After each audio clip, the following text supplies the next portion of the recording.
Bismillahirrahmanirrahim. Assalamualaikum warahmatullahi wabarakatuh.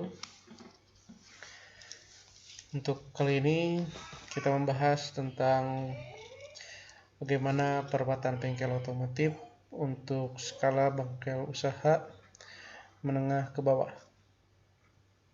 Sebelumnya saya ucapkan terima kasih atas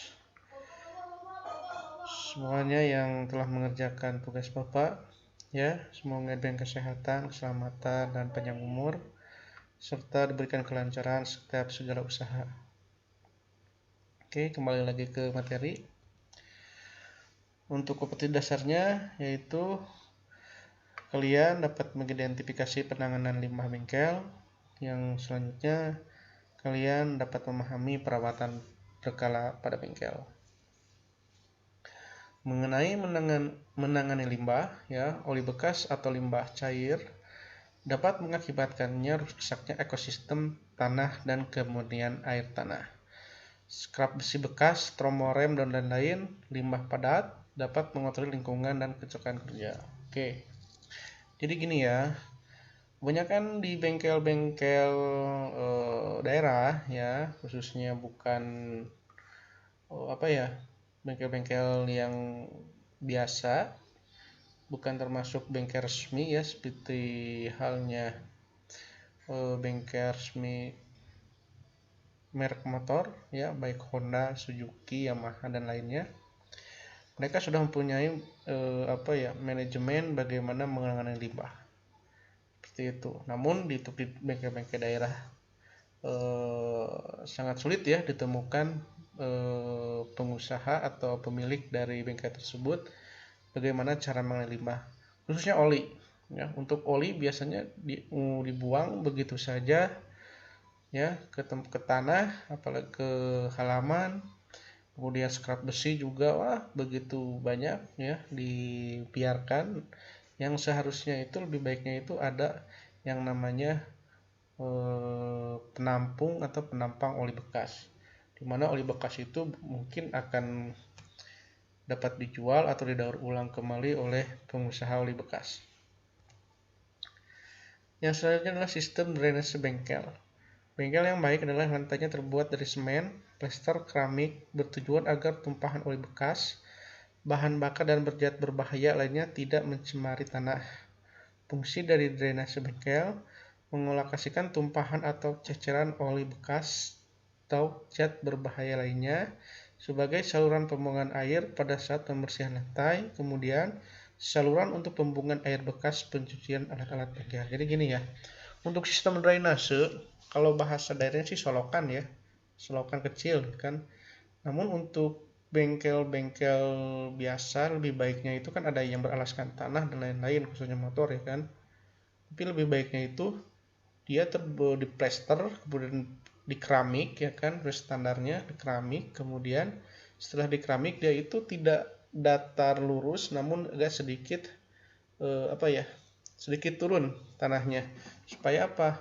Supaya yang tadi air bekas limbah itu bisa masuk ke drainase. Namun langkah baiknya drainase tersebut bisa dibagi-bagi ya kan. Ada drainase untuk oli bekas, ada drainase untuk air biasa, atau drainase untuk bahan bakar yang tercecer. Fungsinya sih untuk apa? Yang pertama bisa saja kebersihan, yang kedua adalah keselamatan kerja ya, keselamatan kerja. Dimana kalau misalkan ada bahan bakar ya kan, kalau bahan bakar mungkin licin bisa jatuh, kemudian apalagi oli bekas ya kan, dan lebih parahnya lagi ialah mencemari lingkungan, di mana setiap usaha itu harus ada amdalnya ya. Misalkan dapat bengkel kecil di saya mah, tentu saja walaupun bengkel kecil, langkah baiknya menerapkan di mana sistem manajemen bengkel yang baik dan benar. Artinya dia bisa memperhatikan lingkungan, kenyamanan, dan kesehatan serta keamanan pekerjanya gitu. Nah, contohnya kita kan ada perbandingan di mana, mohon maaf ya, di sini ada sebelah kiri ada bengkel biasa, bengkel daerah, kemudian yang sebelah kanannya itu adalah bengkel resmi. Kalian coba saja perhatikan dan teliti di mana kalau misalkan bengkel biasa ya seperti di gambar berceceran, kemudian lantainya juga tidak menggunakan keramik, ya kan, alas tanah. Alangkah baiknya pemilik tersebut memperhatikan di mana pembuangan limbah tersebut bisa disalurkan tanpa harus mengotori lingkungan serta kenyamanan. Nah, di sini kan ada mekanik, kemudian ada apa? Pelanggan. Alangkah baiknya di sini kan ada shop, apa ya, tempat tunggu ya untuk kenyamanan konsumen gitu. Seharusnya untuk area kerja ini dilarang konsumen untuk apa? Untuk berada di lingkungan mekanik. Beda dengan sebelah kanan, sangat rapi di mana toolnya itu tertata rapi. Kalau di sini toolnya kan berantakan. Di sini kemudian juga semuanya para pekerjanya itu berada di posnya masing-masing. Jadi tidak ada pelanggan yang dapat masuk ke pos mekanik. Ini di sini ada juga tempat untuk ruang tunggu ya, kenyamanan bagi pelanggan. Ya kenyamanan sih tidak untuk seperti halnya bengkel besar ya kan. Bisa juga di mana disediakan kursi gitu kan, air mineral gratis ataupun tempat ruangan yang teduh. Itu juga menurut Bapak juga sudah cukup untuk memberikan kenyamanan pelayanan kepada konsumen. Seperti itu. Apa sih fungsinya? Memperhatikan tersebut, memperhatikan toolnya harus segini nih, kemudian harus bersih, kemudian harus apa itu, harus sedia apa P3K. Nah, itu lebih baik lagi ya kan, walaupun jarang atau minim sekali kecelakaan kerja gitu ya. Jadi untuk bagi pengusaha menengah ke bawah, alangkah baiknya ya kan mementingkan juga kesejahteraan mekanik, konsumen, dan juga lingkungan sekitar gitu. Jangan hanya menguntungkan pribadi tersendiri. Di sini ada gambar tong atau wadah untuk pembuangan wadah penampung oli. Di sini juga wadah penampung oli. Di sini juga penampung oli. Nah, sini baik ya, bagus ya. Tapi lebih bagusnya seperti yang ini ya. Yang lebih gede, yang sebelah kiri. Kalau yang kanan kan masih, kalau misalkan jarak dari engine ke lantainya itu agak jauh kan pasti akan berceceran. Nah, kalau ini enggak ya kan. Dia ada penampang yang lebih tinggi, itu lebih bagus. Apalagi menggunakan tabung seperti ini. Biasanya tabung ini digunakan untuk oli gardan ya, untuk di mobil. Biasanya apa sih fungsinya untuk penampung oli gitu kan? Ya, fungsinya jelas lah, supaya oli ini tidak berceceran. Kalau berceceran akibatnya kenapa? Yang pertama, jelas mengotori. Yang kedua, dapat menyebabkan kecelakaan kerja. Nah, itu yang paling utama ya. Bisa saja terpeleset ya kan. Kemudian ya, yang namanya limbah itu memang tidak baik untuk lingkungan. Harusnya ditampung terlebih dahulu, kemudian biasanya bisa dijual kembali kepada pengepul. Untuk apa? Untuk didaur ulang menjadi oli yang lebih bersih lagi. Nah, kita lihat di sebelah kanan. Sebelah kanan ini adalah seseorang, dilihat dari gambar seorang sedang apa ini, membuang atau menampung oli pada wadah atau plastik. Nah, ini tidak dibenarkan. Ya kan harusnya mempunyai seperti ini. Ya, mempunyai bak penyimpanan tersendiri. Ini masing-masing bak, misalkan nomor 5, 4, 3, 2, 1, masing-masing ini bak ini mempunyai peran tersendiri. Ada untuk air air, kemudian air pencucian, kemudian ada yang untuk oli gitu kan. Biasanya itu untuk oli-oli di sini. Kemudian dapat udah namina oke. Usaha aja usaha kecil, Pak. Modal juga sedikit. Ya, setidaknya tidak seperti ini. Bisa juga kalau secara sederhana sediakan dirijen yang agak besar ya kan. Seperti itu. Untuk apa? Ya tadi, ya.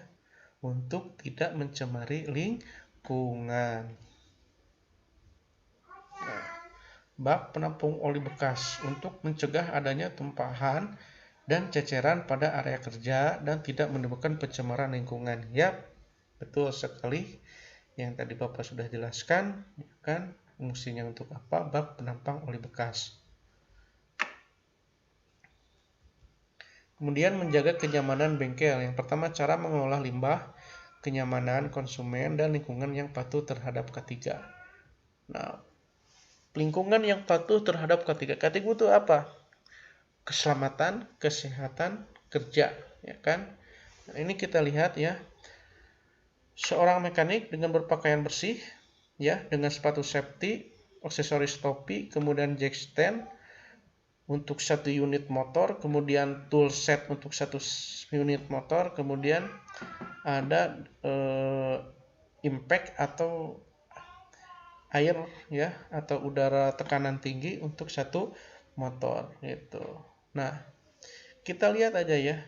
Melihat seorang pekerja aja yang bersih gitu kan dengan keadaan yang nyaman, konsumen itu akan tertarik. Oh, ternyata bengkel tersebut sangat memperhatikan kebersihan, kemudian perawatan motornya juga sangat baik, begitu pun juga tempat untuk ruang tunggu pun sangat nyaman, seperti itu.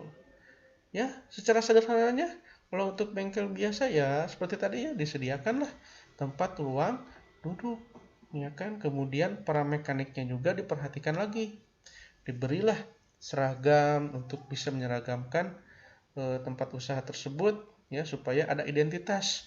Kemudian diberikan beberapa satu set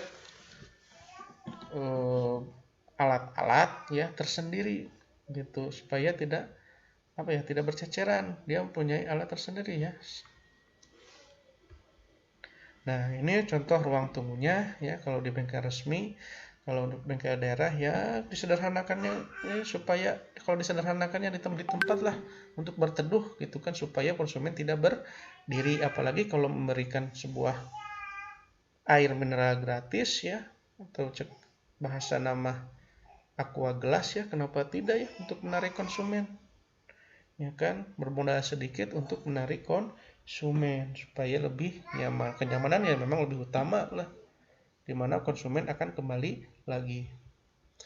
Kemudian adalah pengumpulan limbah, memilah dan memisahkan sampah limbah bengkel dengan masing-masing wadah, dan lebih baiknya dibuatkan penampung limbah dengan ukuran yang dibutuhkan. Ya tadi ya kan, kalau misalkan teuing wadahnya ku dirigen atau ya, atau lebih bagusnya itu menggunakan drum ya kan, biar penampungannya lebih besar ya, setelah terkumpul baru dijual. Nah, ini contohnya ya, bak penampung di sebelah kiri, kemudian kalau di sebelah kanan ini adalah jenis tong sampah B3. Nah, ini B3 itu untuk limbah berbau, kemudian beracun ya kan, kemudian limbah organik dan limbah non organik. Nah, ini lebih bagus ya, lebih bagus dimana ada tempat masing-masing. Kalau limbah plastik ya lebih limbah plastik ya bisa didaur ulang atau dijual kembali. Kalau yang limbah B3 ini cukup sulit ya. Kalau limbah B3 sulitnya apa? Karena limbah B3 ini harus dibuang ke tempat yang khusus. Pembuangan dan penjualan limbah oil bekas atau oli bekas. Untuk limbah bengkel tidak semuanya bisa didaur ulang, hanya komponen spare part dan oli bekas yang dapat didaur ulang. Jelas ya kan, oli bisa dijual kembali, oli bekas. Biasanya ada pengusaha-pengusaha tertentu yang menampung oli bekas. Nah, untuk spare partnya, kalau komponen spare part biasanya kalau bengkel daerah atau bengkel resmi pun biasanya dikembalikan lagi ke konsumen sebagai bukti bahwasanya part-part atau komponen-komponen tersebut memang diganti gitu kan. Tapi kebanyakan seperti bekas sepatu rem ya kan, kanvas rem biasanya dibiarkan begitu saja, atau misalkan ban itu dibiarkan begitu saja. Nah, itu bisa dijual kembali, namun harus ada izin dari konsumen itu. Selanjutnya adalah debu asbes. Debu asbes biasanya terdapat pada komponen kanvas rem atau kanvas kopling. Untuk limbah tersebut berbahaya apabila berada di udara. Nah, jadi gini. Kalau secara ketiganya gini ya. Kalau secara ketiganya, mohon maaf, bentar.